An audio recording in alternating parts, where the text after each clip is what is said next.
Hello नमस्कार साथियों, स्वागत एक बार फिर से आपका हमारे ऑफिशियल यूट्यूब चैनल पर।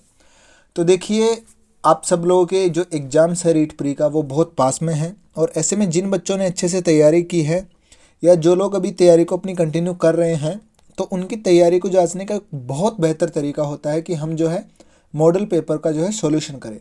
तो इसी क्रम में जो है आज हम कलाम एकेडमी ने जो 2021 की रीट प्री लगी थी, उससे पहले जो मॉडल पेपर लिया था साइकोलॉजी का, आप L1 के स्टूडेंट हैं या आप L2 के स्टूडेंट हैं, किसी भी लेवल के आप स्टूडेंट हैं और अगर आप रीट की तैयारी कर रहे हैं तो ये एक प्रकार से आपका मॉडल पेपर हो जाएगा।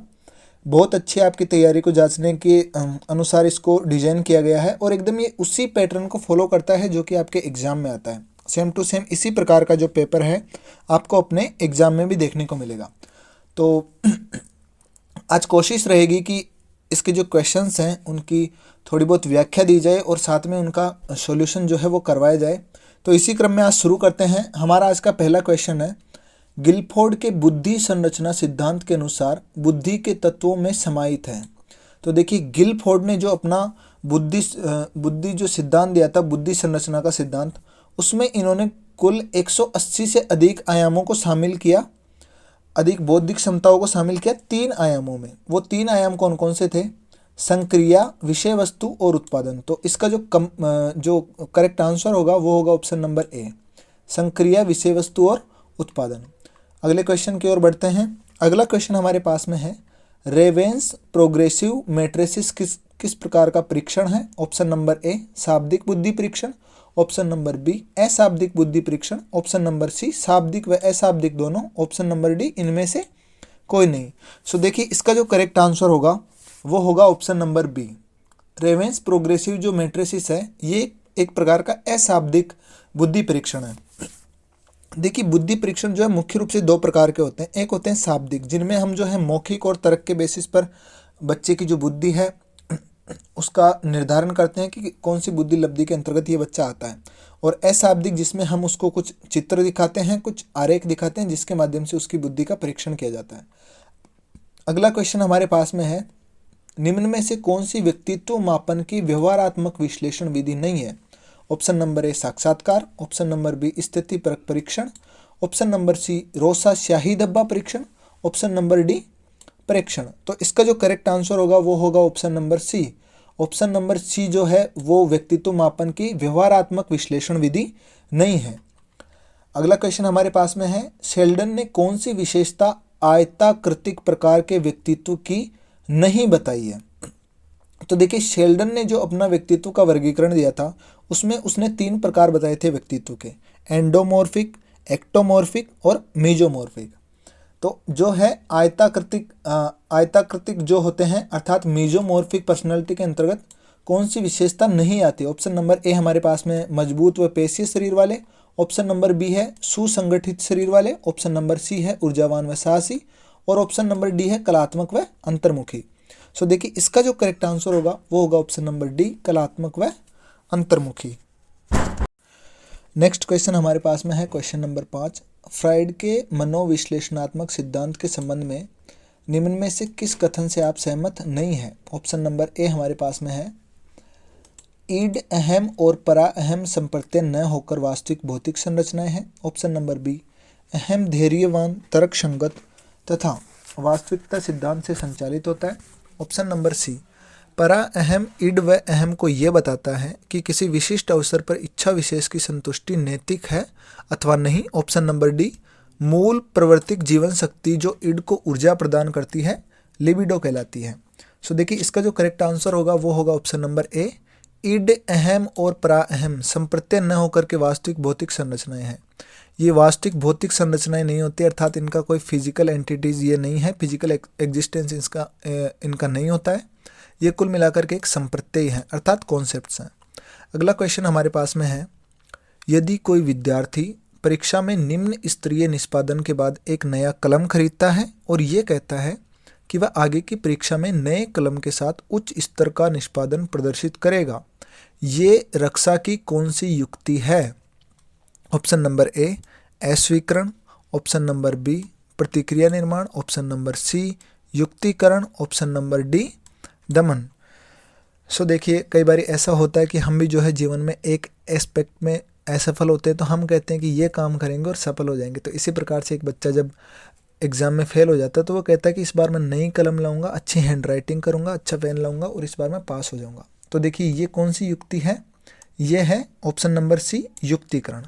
क्वेश्चन नंबर 7 हमारे पास में है, वह विकार जिसमें व्यक्ति बहुत अधिक मात्रा में खाना खा लेता है, उसके बाद रेचक से या उल्टी करने से अपने शरीर से बाहर निकालता है और व्यक्ति पेट साफ होने के पश्चात तनाव व नकारात्मक संवेगों से अपने आप को मुक्त महसूस करता है।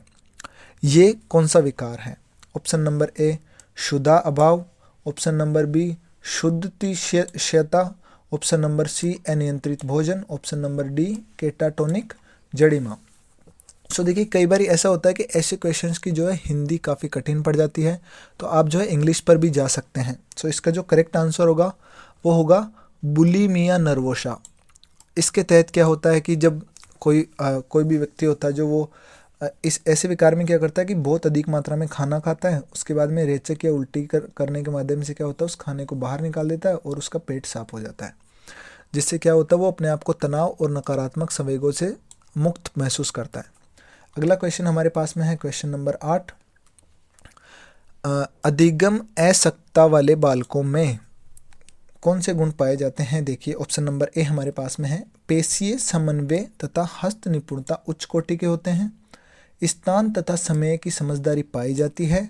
ऑप्शन नंबर सी है, अवधान से जुड़े विकार अनुपस्थित होते हैं। ऑप्शन नंबर डी है, पठन वैकल्य के लक्षण पाए जाते हैं। सो देखिए, ऐसे बच्चे जिनमें लर्निंग डिसएबिलिटी होती है उनमें जो है वो पाए जाते हैं। इसका करेक्ट आंसर होगा ऑप्शन नंबर डी, पठन वैकल्य के लक्षण पाए जाते हैं, अर्थात उनमें सिम्टम्स पाए जाते हैं किस चीज़ के? डिसलेक्सिया के। अगला क्वेश्चन हमारे पास में है 9वां क्वेश्चन, प्रतिभाशाली बालक की विशेषता है।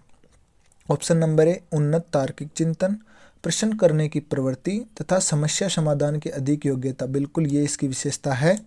ऑप्शन नंबर बी है हमारे पास में, सूचना प्रक्रमण की उच्च गति अर्थात हायर ऑर्डर इंफॉर्मेशन प्रोसेसिंग। ये भी इसकी विशेषता है। अगला ऑप्शन हमारे पास में, सामान्यकरण तथा विभेदन करने की श्रेष्ठ योग्यता। ये भी बिल्कुल इसकी विशेषता है। तो इसका आंसर होगा ऑप्शन नंबर डी, उपयुक्त सभी। सारी की सारी विशेषताएं जो है वो प्रतिभाशाली बालक में पाई जाती है।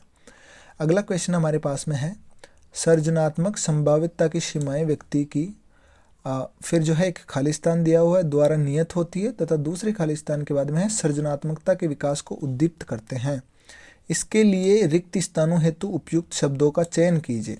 तो हमें एक जगह पर पर्यावरण या अनुवांशिकता, ऑप्शन नंबर बी है अनुवांशिकता और पर्यावरण। ऑप्शन नंबर सी है अभिप्रेरणा और आनुवांशिकता। ऑप्शन नंबर डी है अभिप्रेरणा और प्रतिबद्धता। सो इसका जो राइट आंसर होगा वो होगा ऑप्शन नंबर बी, अर्थात सर्जनात्मक जो है संभाव्यता उसकी सीमाएं व्यक्ति की आनुवांशिकता द्वारा तो नियत होती है तथा पर्यावरण सर्जनात्मकता के विकास को क्या करते हैं? उद्दीप्त करते हैं। अगला क्वेश्चन हमारे पास में है, मानसिक रूप से विमंदित बालकों की बुद्धि लब्धि का वह स्तर जिस पर उनको केवल प्रशिक्षित किया जा सकता है ताकि वे अपना डेली का काम कर पाए, दैनिक कार्य स्वयं कर सके। अर्थात कुछ ऐसे बहुत अधिक मंद बुद्धि वाले बालक होते हैं जो अपना दैनिक जीवन की क्रिया भी नहीं कर पाते हैं, तो वे बुद्धि लब्धि वाले बालक कौन से पाए जाते हैं? तो ऑप्शन नंबर ए है 81 से 90, ऑप्शन नंबर बी है 50 से 75, ऑप्शन नंबर सी है 25 से 50 और ऑप्शन नंबर डी है 55 से 90। सो इसका जो करेक्ट आंसर होगा वो होगा दोस्तों ऑप्शन नंबर सी, 25 से 50। जिन बच्चों की IQ होती है उन्हें सिर्फ इतना ही ट्रेन किया जा सकता है कि वे अपने दैनिक जीवन का काम आसानी से कर पाए। अगला क्वेश्चन हमारे पास में, राष्ट्रीय पाठ्यचर्या की रूपरेखा 2005 अर्थात नेशनल करिकुलम फ्रेमवर्क NCF 2005 में उल्लेखित मार्गदर्शक सिद्धांतों में निम्न में से कौन सा नहीं है? ऑप्शन नंबर ए है ज्ञान को स्कूल के बाहरी जीवन से जोड़ना। ये एकदम सही है, उसमें शामिल है ये। ऑप्शन नंबर बी है पढ़ाई रटंत प्रणाली से मुक्त हो ये सुनिश्चित करना। ये भी एकदम सही है। ऑप्शन नंबर सी है परीक्षा को अपेक्षाकृत कठिन बनाना और कक्षा की गतिविधियों से जोड़ना। देखिए, कक्षा की गतिविधियों से तो जोड़ सकते हैं लेकिन परीक्षा को अपेक्षाकृत कठिन नहीं बनाया जाना चाहिए। परीक्षा का स्तर सरल होना चाहिए ताकि बच्चे की हर प्रकार की जो है वो बच्चे का असेसमेंट कर पाए। सो ये इसका करेक्ट आंसर होगा। और ऑप्शन नंबर डी है एक ऐसी अधिभावी पहचान का विकास जिसमें प्रजातांत्रिक राज्य व्यवस्था के अंतर्गत राष्ट्रीय चिंताएं समाहित हो, तो ये भी इसमें शामिल होगा। तो इसका करेक्ट आंसर होगा कि ऑप्शन नंबर सी, ये इसमें शामिल नहीं होगा कि अपेक्षाकृत जो है परीक्षा को कठिन नहीं बनाया जाना चाहिए। अगला क्वेश्चन हमारे पास में है, निम्नलिखित में से कौन सा शिक्षा का अधिकार अधिनियम 2009 के अध्याय 4 विद्यालयों और शिक्षकों के उत्तरदायित्व से संबंधित नहीं है। सो देखिए अध्याय 4 में एक्चुअली है क्या, उसमें है विद्यालय और शिक्षकों के उत्तरदायित्व है। सो उसमें कौन सा जो है वो इससे संबंधित नहीं है। ऑप्शन नंबर ए है, गैर शैक्षिक कार्यों परियोजनाओं के लिए शिक्षकों को अभियोजित किए जाने का प्रतिषेध, विद्यालय प्रबंधन समिति व विद्यालय विकास योजना। ऑप्शन नंबर सी है, बालक के शारीरिक दंड और मानसिक उत्पीड़न का प्रतिषेध। ऑप्शन नंबर डी है, प्रारंभिक शिक्षा का पाठ्यक्रम और उसका पूरा किया जाना। सो देखिए इसका जो करेक्ट आंसर होगा वो होगा ऑप्शन नंबर डी, क्योंकि इसमें उत्तरदायित्व है शिक्षकों के और विद्यालय के। सो पाठ्यक्रम पूरा किया जाना इसके अंतर्गत शामिल नहीं है। अगला हमारे पास में क्वेश्चन है, क्वेश्चन नंबर 14, निम्न में से कौन सी विशेषता क्रियात्मक अनुसंधान की नहीं है। देखिए जो क्रियात्मक अनुसंधान वाला टॉपिक है ये आप बहुत अच्छे से करके जाइएगा, आपके शिक्षण विधियों में और पेडागोजी में ये जो है बहुत ज़्यादा काम की चीज़ है। इससे 100% क्वेश्चन जो आपको अपने रीट के एग्जाम में देखने को ही मिलेगा। सो देखिए हमारे पास में जो क्वेश्चन है वो ये है कि क्रियात्मक अनुसंधान की विशेषता नहीं है। ऑप्शन नंबर ए है, इसका उद्देश्य विद्यालय एवं कक्षा की कार्यप्रणाली में सुधार लाना है। बिल्कुल ये विशेषता है इसकी। इसमें समस्याएं अनुभवजन्य न होकर के वैज्ञानिक पद्धति से चयन की हुई होती है। ये जो है ये स्टेटमेंट गलत है, क्योंकि इसमें समस्याएं अनुभवजन्य होती हैं और उनका जो सॉल्यूशन है वो वैज्ञानिक पद्धति से करवाया जाता है। ऑप्शन नंबर सी देखते हैं, इसकी रूपरेखा लचीली होती है। बिल्कुल जी, बिल्कुल ये कथन भी एकदम सही है। ये कार्य क्षेत्र की समस्या के समाधान का व्यवहारिक रूप होता है, ये भी एकदम सही है। तो इसका जो करेक्ट आंसर होगा वो होगा option number B. Option number B जो है अर्थात समस्याएं अनुभवजन्य न होकर के वैज्ञानिक पद्धति से चयन की हुई होती है, ये जो स्टेटमेंट है ये गलत है। क्वेश्चन नंबर 15 है अपने पास में, मूल्यांकन की विशेषता नहीं है। आपको मूल्यांकन भी बहुत अच्छे से पढ़ करके जाना है। मूल्यांकन हो गए, उपचारात्मक और निदानात्मक परीक्षण हो गए, शिक्षण के उपागम हो गए, क्रियात्मक अनुसंधान हो गए, ये ऐसे टॉपिक है जिनसे 100% क्वेश्चन आता ही आता है। तो देखिए मूल्यांकन की विशेषता नहीं, ऑप्शन नंबर ए। मूल्यांकन परिमाणात्मक व गुणात्मक विवरण को मूल्य प्रदान करता है। ये ज्ञानात्मक, भावात्मक व क्रियात्मक पक्षों के उद्देश्यों की जांच करता है। मूल्यांकन के द्वारा निदानात्मक तथा उपचारात्मक शिक्षण संभव है। मूल्यांकन का क्षेत्र संकुचित एवं सीमित होता है। ऑप्शन नंबर डी जो है वो गलत है। मूल्यांकन का क्षेत्र व्यापक होता है, क्योंकि ये जो है ज्ञानात्मक, भावात्मक व क्रियात्मक सभी प्रकार के पक्षों की क्या करता है, जांच करता है। अगला क्वेश्चन हमारे पास में है, सीखने के प्रतिफल का उद्देश्य है। देखिए सीखने का प्रतिफल जो है ये बहुत एक छोटा सा टॉपिक है, 1 से 1.5 पन्ने का इसका मटेरियल है, ये भी आप पढ़ जाएगा। एक क्वेश्चन आपका इसमें से भी आपको मिल ही जाएगा। सो देखिए हमारे पास में ऑप्शन है, शिक्षा का अधिकार अधिनियम 2009 के अनुसार 6 से 14 आयु वर्ग के बच्चों का गुणवत्ता युक्त शिक्षण सुनिश्चित करना, बालकों के सीखने एवं निरंतर प्रगति को जांचने के लिए मानदंड तय करना, शिक्षण की गुणवत्ता में सुधार के लिए सतत प्रयास करना, और ऑप्शन नंबर डी उपरोक्त सभी। ये सारे के सारे जो हैं इसके उद्देश्य हैं सीखने के प्रतिफल के। अगला क्वेश्चन हमारे पास में क्वेश्चन नंबर 17, बिल्कुल एकदम ये फैक्ट है कि भारत में शिक्षा का अधिकार अधिनियम 2009 अर्थात आरटी एक्ट 2009 जो है वो इंडिया में कब लागू हुआ।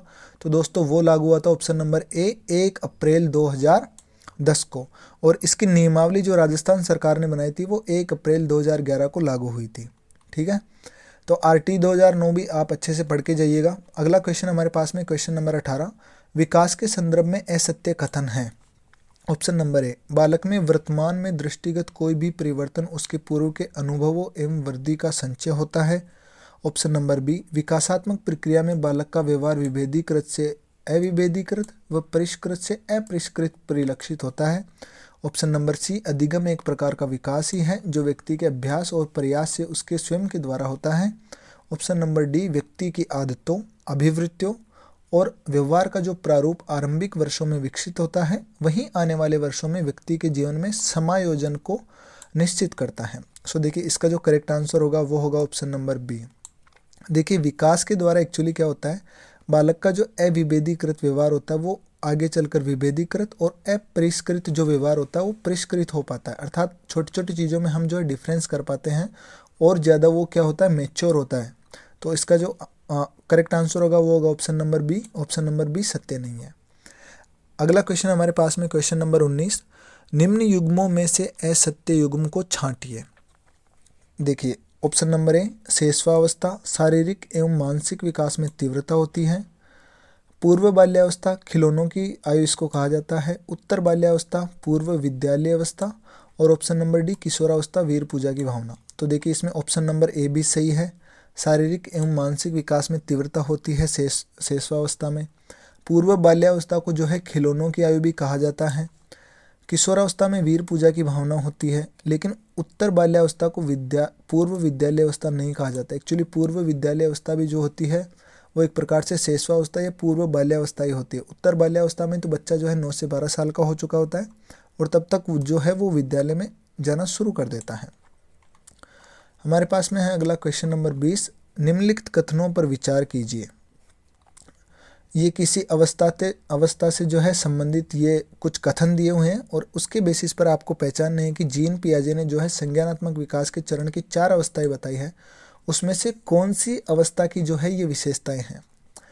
पहला हमारे पास में स्टेटमेंट है, इस अवस्था में बालक में केंद्रीकरण की प्रवृत्ति में कमी आती है। दूसरा स्टेटमेंट है, बालक के चिंतन में उत्क्रमणीयता का विकास होता है। अगला हमारे पास में बालक में संग्रहण संरक्षण एवं वर्गीकरण की प्रवृत्ति का क्या होता है, विकास होता है। सो देखिए ये कौन से संज्ञानात्मक विकास के कौन से चरण की ये तीनों की तीनों विशेषताएं। ऑप्शन नंबर ए संवेदीगामक अवस्था, ऑप्शन नंबर बी पूर्व संक्रियात्मक अवस्था, ऑप्शन नंबर सी ठोस संक्रियात्मक अवस्था और ऑप्शन नंबर डी औपचारिक संक्रियात्मक अवस्था। सो देखिए इसका जो करेक्ट आंसर होगा वो होगा ऑप्शन नंबर सी, ठोस संक्रियात्मक अवस्था जो है उसकी ये तीनों की तीनों विशेषताएं हैं। अगला हमारे पास में क्वेश्चन है, एक 4 वर्षीय बालक निम्नलिखित में से विकासात्मक प्रक्रिया की किस अवस्था से संबंध रखता है। सो देखिए एरिक एरिक्सन ने जो है मनोसामाजिक विकास की जो है 8 अवस्थाएं बताई हैं और उन 8 अवस्थाओं में से जो है एक 4 वर्षीय बालक जो है वो विकासात्मक प्रक्रिया की किस अवस्था से संबंध रखता है। हमारे पास में ऑप्शन नंबर ए है परिश्रम बनाम हीनता की अवस्था, ऑप्शन नंबर बी है पहचान बनाम संभ्रांति की अवस्था, ऑप्शन नंबर सी है विश्वास बनाम अविश्वास की अवस्था, ऑप्शन नंबर डी है पहल बनाम दोष की अवस्था। सो देखिए इसका जो करेक्ट आंसर होगा वो होगा ऑप्शन नंबर डी, पहल बनाम दोष की अवस्था जो है ये एक 4 वर्षीय बालक की इस अवस्था में पाई जाती है। अगला हमारे पास में क्वेश्चन है क्वेश्चन नंबर 22, किस आयु तक बालक में 2 शब्दों तक के सामान्य वाक्य बोलने की योग्यता का विकास हो जाता है। 6 माह की आयु में, 10 से 13 माह की आयु में, 20 से 24 सप्ताह की आयु में और 20 से 24 माह की आयु में। सो इसका भी जो करेक्ट आंसर होगा वो होगा ऑप्शन नंबर डी, 20 से 24 माह का लगभग 2 साल का जब बच्चा हो जाता है तो वो 2 शब्दों को मिलाकर के एक वाक्य बोलने की उसमें योग्यता का विकास हो चुका होता है। अगला हमारे पास में क्वेश्चन नंबर 23, निम्न में से असत्य कथन का चयन कीजिए। ऑप्शन नंबर ए, बालक के विकास में वंशानुक्रम तथा वातावरण एक दूसरे के पूरक सहायक एवं सहयोगी हैं। ये स्टेटमेंट जो है ये एकदम सत्य है। बालक के विकास में वंशानुक्रम व वातावरण का संबंध गुणात्मक नहीं होकर योगात्मक होता है। ये आपको एक प्रकार से स्टेटमेंट याद ही रखना है, ये असत्य है। बालक में जो वंशानुक्रम और वातावरण का संबंध होता है वो गुणात्मक ही होता है, ना कि योगात्मक होता है। ये पूछा हुआ क्वेश्चन है, एकदम से आपको ध्यान रखना है, इसका करेक्ट आंसर यही होगा। आगे भी आप दोनों जो है दोनों ऑप्शंस पढ़ सकते हैं। अगला हमारे पास में क्वेश्चन नंबर 24, निम्न में से कौन सा कथन सही है।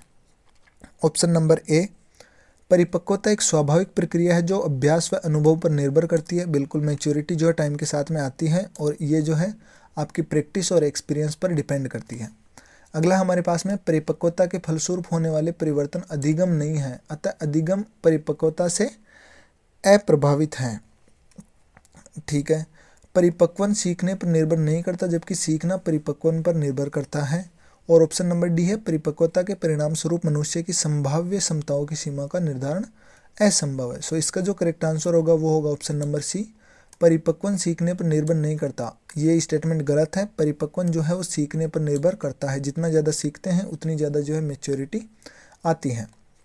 अगला हमारे पास में जो है क्वेश्चन है, एक बालक किसी साइकिल के पास जाता है और उसी दौरान साइकिल का टायर तेज आवाज़ के साथ फट जाता है। अचानक हुई इस घटना से बालक डर जाता है और भविष्य में जो है साइकिल के पास जाने से ही घबराने लगता है। उक्त घटना के संबंध में सही युग्म का चयन कीजिए। ये जो है पावलोव के सिद्धांत से संबंधित एक प्रकार का ये एग्जाम्पल है। पावलोव का सिद्धांत आपको अच्छे से पता है, जिसमें वो क्या करता है कि पहले घंटी बजाता है और फिर जो है भोजन देता है। तो जो कुत्ता होता है उसके मुंह में लार आती है, लेकिन धीरे धीरे क्या होता है, घंटी बजाते ही जो है उस कुत्ते के मुंह में लार आने लग जाती है। तो जो कुत्ता होता है वो एक प्रकार से घंटी के साथ में फेमिलियर हो चुका होता है, वो एक प्रकार से उसका अनकंडीशनल जो है स्टिमुलस बन चुका होता है। सो इसके दौरान भी यही होता है कि साइकिल चला रहा होता है एक बालक और टायर फट जाता है, तो कि उसको ये लगता है कि जब भी मैं साइकिल चलाऊंगा टायर फटेगा ही। सो इसमें जो साइकिल का टायर है वो किस प्रकार का उद्दीपक है, उसी से संबंधित ये सारे ऑप्शन है। ऑप्शन नंबर ए है साइकिल अनुबंधित उद्दीपक है, तेज आवाज़ अनानुबंधित उद्दीपक है, डरना अनुबंधित अनुक्रिया है, और ऑप्शन नंबर डी उपयुक्त सभी। सो देखिए इसका जो करेक्ट आंसर होगा वो होगा ऑप्शन नंबर डी। ये सारे के सारे जो हैं सत्य हैं। अनुबंधित उद्दीपक, अनानुबंधित उद्दीपक और अनानुबंधित अनुक्रिया, ये अच्छे से आपने पावलोव का जो सिद्धांत है उसमें पढ़ा ही होगा। अगला हमारे पास में है, ये एक मिलान वाला क्वेश्चन है। देखिए प्रेक्षणात्मक अधिगम, अव्यक्त अधिगम, अंतर्दृष्टि अधिगम, क्रिया प्रसूत अधिगम, ये सारे के सारे जो हैं किसने दिए। देखिए प्रेक्षणात्मक अधिगम जो है ये दिया था दोस्तों अपने अल्बर्ट बांडोरा ने। अव्यक्त जो अधिगम है ये दिया था टोलमैन ने। अंतर्दृष्टि अधिगम ये दिया था कोहलर ने, और क्रिया प्रसूत का अधिगम दिया था स्किनर ने। तो इसके बेस पर आप देख लीजिए ए में 3, 2, 5, 4 ऑप्शन नंबर सी जो है वो इसका करेक्ट आंसर होगा। अगला हमारे पास में है, निम्न में से असत्य कथन को छांटिए। चिंतन संगठित, लक्ष्य निर्देशित व उद्देश्यपूर्ण व्यवहार होता है। चिंतन मानसिक प्रक्रिया का ज्ञानात्मक पहलू है। चिंतन एक जटिल मानसिक प्रक्रिया है जिसमें संज्ञानात्मक व गत्यात्मक क्रियाएं सम्मिलित होती है। तर्क चिंतन की वह प्रक्रिया है जिसमें निष्कर्ष होता है अथवा सामान्य नियमों के आधार पर समस्या का समाधान होता है।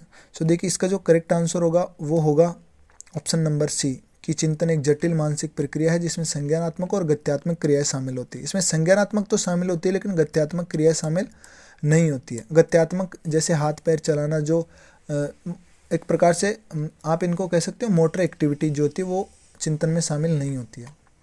अगला क्वेश्चन हमारे पास में, कल्पना के विषय में सत्य कथन का चयन कीजिए।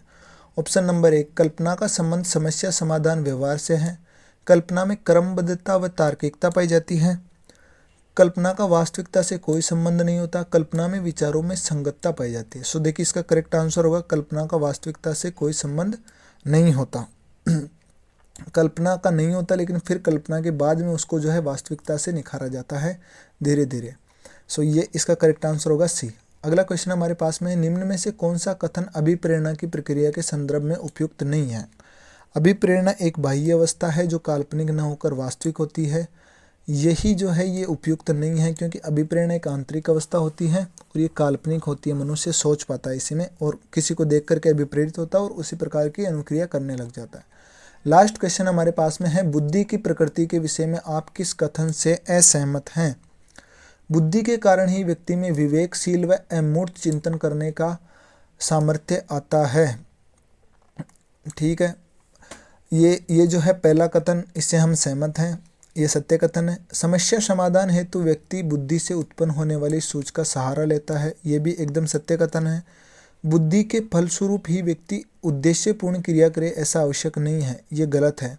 हम कोई भी जो है उद्देश्यपूर्ण क्रिया करते हैं तो उसमें हम अपनी बुद्धि का इस्तेमाल करते हैं। जब हमारे में सूझ होती है तभी हम सही डिसीजंस ले पाते हैं।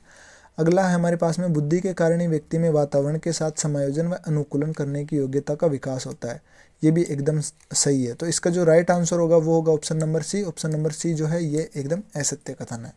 सो इसी के साथ जो है आपके 30 क्वेश्चन पूरे होते हैं। कलाम एकेडमी के 2021 का जो था मॉडल पेपर, उसका सारा कंप्लीट सॉल्यूशन हमने करवा दिया है। आप कमेंट में ज़रूर बताइएगा कि इसमें से जो है कितने क्वेश्चन आपने सही किए हैं। सभी लोग कमेंट कीजिएगा। बहुत बहुत धन्यवाद आपका इस वीडियो के अंत तक बने रहने के लिए।